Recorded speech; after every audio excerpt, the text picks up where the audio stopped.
Andy, welcome to the Hello. Exchange White Kitchen. Hello, thanks for having me.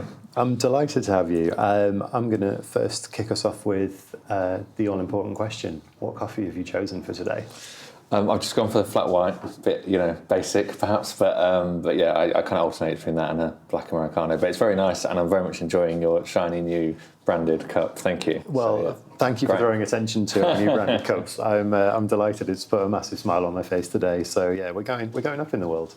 So I've gone for my standard oat milk flat white for the afternoon. I'll go for an espresso in the morning, flat white in the afternoon. But well, before we get into discussion, we're going to be talking about the World Cup today and football opportunities for brands. First off, tell us a little bit about yourself and Footballco.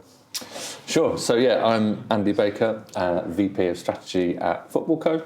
Footballco is it's probably not a household name to lots of people because it's kind of purely a B2B holding company name. Some of our consumer brands hopefully will be more familiar to people. So brands like Goal or Mundial, some of our more social first brands like Beast Mode On, which is a podcast with Adebayo Akinfenwa, or Front 3 or Fanzone, which are more kind of creator-led social brands that we have. We also have a big portfolio internationally, so lots of local language, local champion brands in the Middle East and the US and across Europe as well, across web, app, social. So yeah, I guess in summary, Footballco is kind of a content and media business, but also, as with many media businesses now, kind of diversified beyond that as well into live experiences, merchandise, other kind of touch points with fandom, and obviously with football and the nature of it, and the fragmentation of different fans. That's why we have this kind of multi-brand, multi-platform strategy to appeal to all the different types of football fans that there are out there across the world. And there are many. It's I'm always happy to talk about sports and advertising, particularly about football. It's a passion. I grew up with it and around it, and it's I've seen the game change so much in my lifetime, and how it's become this it's this all-encompassing global game, and which of course culminates in a World Cup every 4 years, which I imagine is an incredibly busy time for you at Footballco. I'm told it's 91 days and 6 hours by the FIFA website until the World Tournament kicks off. How are you guys getting ready? How does that work for you around a major tournament? Yeah, well, so I guess you're right. Obviously, that it definitely is the biggest spike that we have across the calendar. Although football is always on, we know Premier League, Champions League, everything else. But yeah, we have been in kind of full World Cup mode for 18 months to 2 years, really, ever since the last major tournament sort of finished. And obviously with kind of many of our partners and brands we're working with, some of them are the same and some of them are just waking up now and thinking, oh, there's a World Cup coming, we better get our brief out and stuff. So it's a very long run, if you like, from us, both with our internal planning, our own kind of development of format development, product development, planning of our execution, and then with all the work that we do with our partners, it's a very long run. And by the time it gets to the tournament, it feels like a long time coming. But yeah, we're all super excited about that. We did a big research piece a little while ago. I think 11,000 fans across the world. Right. Which really helped us to understand some of the kind of nuances of how fans are feeling about the tournament, looking at that through different lenses, like obviously kind of age and demographics of the fans, obviously geographic splits, which has lots of different implications, whether that's time zones or other things. And so, yeah, we've been trying to really unpack that and use that to inform everything we're working on. And it's this tournament's bigger than ever. Like FIFA keep adding more teams into the tournament and adding more spectacle. There's a lot around it in terms of the time zones where international fans are enjoying it and stuff like that. What do you feel will define this World Cup? What makes it different from your standpoint? Yeah, I think through a UK lens specifically, the time zone thing will be really big. The research that we've done and showed that fans are still expecting to engage as passionately as ever, but when a kickoff time of a sort of an average group match might be 2-3 a.m. in the morning, that's going to be pretty different. So that engagement that fans have is more likely to be sort of over breakfast. It's more likely to be sort of catching up as they wake up via social, via group chats, via kind of a curated selection of what happened the day before through whoever their kind of favourite creators or media channels are, and that obviously I think presents a different challenge and opportunity for both sort of content businesses and for brands, because brands obviously there'll still be lots of kind of high value broadcast campaigns, but and there'll be some huge moments, obviously England games and other home nation games and latter stages games, but there'll be some other kind of parts of the tournament where most fans are actually following it not live, sort of for the first time, and obviously that that idea of a slightly more fragmented consumption of football is something that's already true outside of the World Cup. Lots of fans, lots and lots been said and written about younger fans sort of not watching the full 90 minutes, etc. And that's something that we believe to be true to an extent as well. But I think what's more interesting probably about it is the just the kind of diversified touch points that a fan has with the game, that they might look at it through the lens of gaming, as in EAFC or whatever. They might look at it through purely kind of a creator-led voices and watch-alongs and things like that, or through a more entertainment, fashion, lifestyle, cultural lens. And obviously in some cases they just have very sort of personal connection to individual players and follow the stories via them rather than sort of through watching a whole live broadcast or watching Match of the Day or kind of more traditional things. So yeah, I think that that's a really interesting consideration, and kind of feeds into another interesting thing we found in our research, which is about this idea of sort of second, third, and fourth screening. In that, lots, obviously second screening is very established, but we found that actually in some cases the live match might be the secondary screen, if that makes sense, etc. So someone might be busy playing a video game, have the football on the side, and then have a YouTube stream on another device, and obviously maybe be on Snapchat or WhatsApp on their phone, right? And so there's kind of this very fragmented experience, which again is very interesting in terms of how content finds them where they are, and then how brands find the opportunity to engage with them there. And that's a huge thing, and you've touched on it.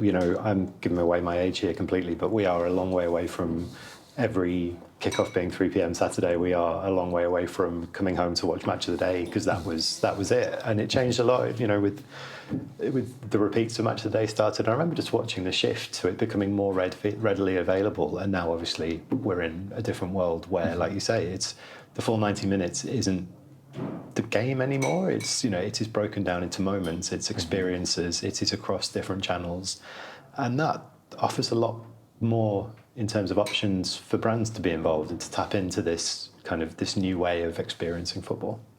Yeah, absolutely. And I think sometimes the brand can lead the conversation there in some quite interesting ways, but sometimes it's a case of playing catch up, if you like, because some of those spaces are a bit more kind of private and away from the traditional media spend places. So people are engaging via group chats or whilst they're playing video games online, etc. It's a different space to traditionally where sort of sponsorship activation budgets or other kind of big event and media budgets might be allocated. And we obviously kind of very heavily invested in and focused on social. It's obviously very broad, and it's quite interesting to think about the different kind of audience need states that we can tap into with different offerings across the social platforms. And we're trying to do a different thing with a quick reactive TikTok to we are trying to do with a YouTube watch along, or with various sort of huge volumes of social assets that will go out across our network before, during, and after every single sort of moment of the tournament. And I think moment is interesting because a moment that creates that kind of ecosystem of content and opportunities for brands. Doesn't have to be a match, right? You know, it can be any talking point story, or kind of opportunity that for fans to come together and either agree or disagree, or somewhere in between on what's happening, and to celebrate that and take it off into different space. And I think again the new teams, so 48 teams, so there's lots of debutant teams and new stories, new fans. There's obviously lots of interesting narratives with the star names involved. There's some very interesting geopolitical kind of contexts, and then there's a sort of sense of that the US and obviously Canada and Mexico are also host nations, but those matches that are in the US will have that extra kind of razzle dazzle of sort of Super Bowl style productions and things like that, which again is an interesting ingredient, I think, into this tournament. Yeah, definitely. I think it's it's one where they'll be certainly keen to put on that glitz and that glamour for all the games.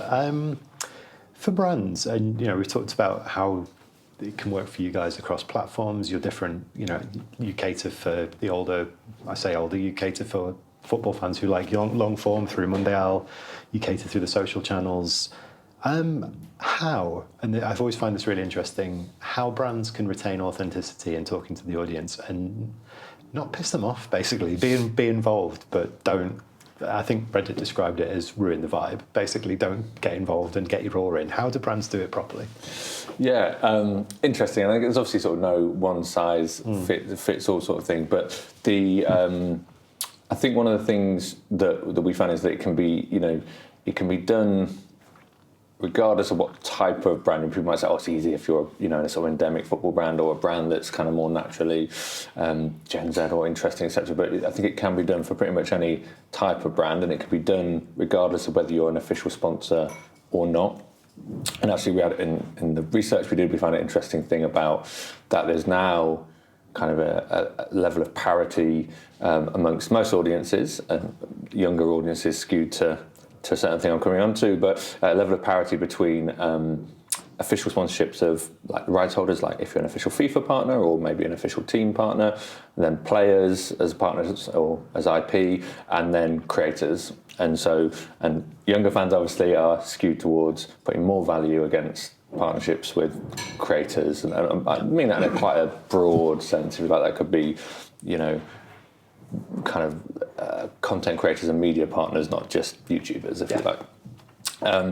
But whereas historically, I guess the big bucks have all been reserved for the official IP partnerships and everything that goes with that. So I think it's interesting to think about the fact that authenticity, back to your question, can come from being a part of the day, and having your brand logo on a man of the match trophy, and being able to use official highlights in your content, because official match footage is still the most valuable commodity there is, right? Yep.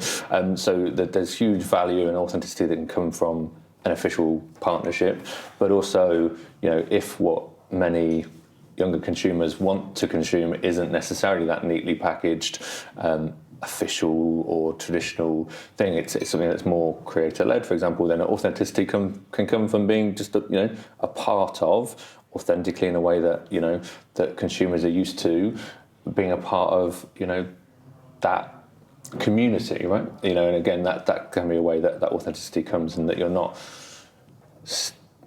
to use a kind of crude example, it's not just sticking your 60-second TV ad at the start of a YouTube live stream. Yep. It's somehow inserting your brand, product, message, story, whatever it can be, kind of in a more authentic way into that content, and hence into that community, because the community is there for the creator, then the brand being sort of not endorsed, but seamlessly integrated into that offering is more powerful than sort of waiting for a 60-second pre-roll to end. Yeah, completely. And you've got a very, very savvy digital audience now who will be looking at this, and they can smell authenticity a mile off as well. So I think part of that must be, particularly in kind of how you deal with these, is being able to help brands understand that audience of what works well and why they are engaging with the game, rather than, like you say, just deciding to stick your brand logo in the corner of it or something. Yeah, exactly. And again, that's totally different. So taking a couple of our social franchises, like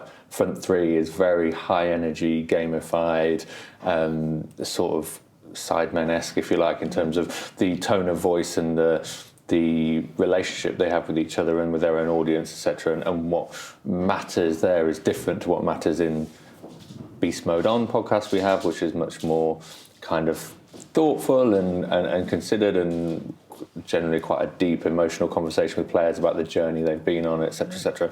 And it's just an entirely and a very different format as well. There's a very kind of long form hero format there, etc., which is very different. And again, so what matters and what works is all contextual, right? Obviously, and that, I guess that's probably a story as old as time in media, but it's just thinking about how that with football around these key moments, tone of voice is an important part of that context, as well as the actual execution, if that makes sense. Yeah, definitely.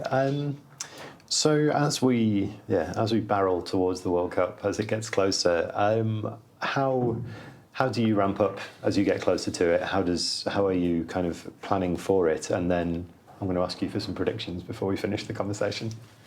How are we planning?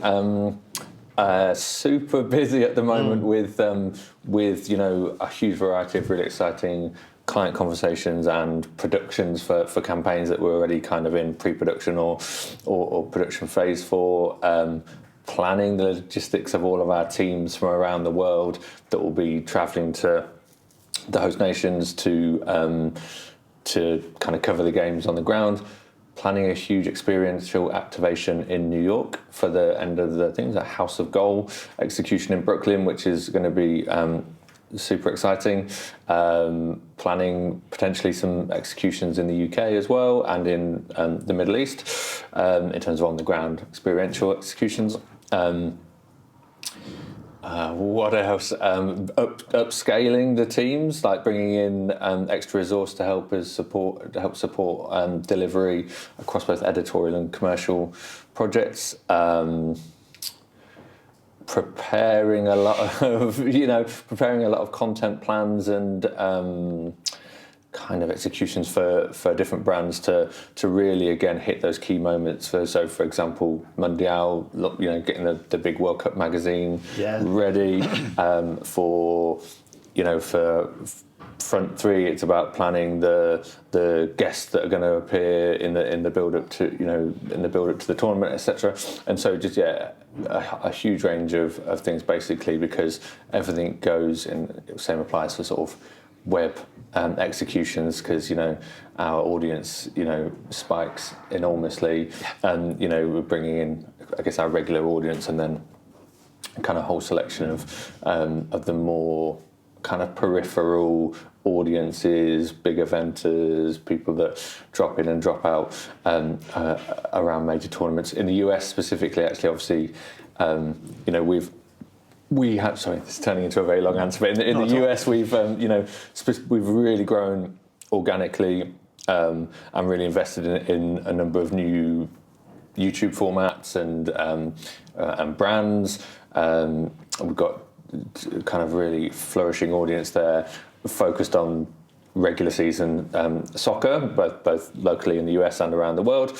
But obviously everyone's kind of, and has been for years, hoping and expecting that this is the moment that kind of soccer really lands in the US. And we have seen a really good kind of spike of interest in partners and brands. And like I mentioned, we've got exciting things planned experientially. But we're, again, hoping and expecting that audience-wise we'll be one of the people that kind of new soccer curious sports fans across the US turn to when the World Cup arrives. And so I guess that's a really interesting and slightly uncertain but interesting opportunity that we're excited about. Excellent. Well, it sounds incredibly hectic, but also very, very exciting. And looking forward to seeing what you guys do over the tournament. What are your predictions? I think England do quite well, but I don't think they'll necessarily win it. I think I'm excited to see some of the sort of new teams. I think that's always, for me, one of the best parts about the World Cup is not necessarily just the England games and the kind of latter stage games, but it's some of the colour and the noise and the culture that you get from some of the kind of teams that you don't watch every day and that haven't been in the tournament before. So I'm excited about that. I think probably Spain are the best team. So maybe they'll win it, maybe they won't. But I'm hopefully England will stay in it long enough to keep us all excited and engaged for a long time. So. Yeah, but hopefully we'll all lose a lot of sleep due to England's progress. Exactly, So the first few England games are okay, kick-off time-wise, right? 9 or 10 p.m, but it will feel very different, won't it? Watching, whether it's latter stage England games or just the matches, watching the 2 a.m, 3 a.m kick-off. Ones are going to be very different. Yeah. The Scottish part of me is excited. I think Scotland's games were a bit less favourable in terms of times, but exciting opponents. Delighted they're back in the World Cup. Opponent, and I'm sure they'll have a lot of support from around the world. But the kick-off times are less good. Yeah. Well, yes, I have no idea who's going to win. Honestly, I couldn't even make a prediction. I just hope for some good moments, something like the Van Persie header against Spain, or an eagle flying off with a president's toupee. Would be wonderful. So, Andy, thank you so much for taking the time. Really appreciate it. We'll keep up with you again. Awesome. Thank you. Thank you.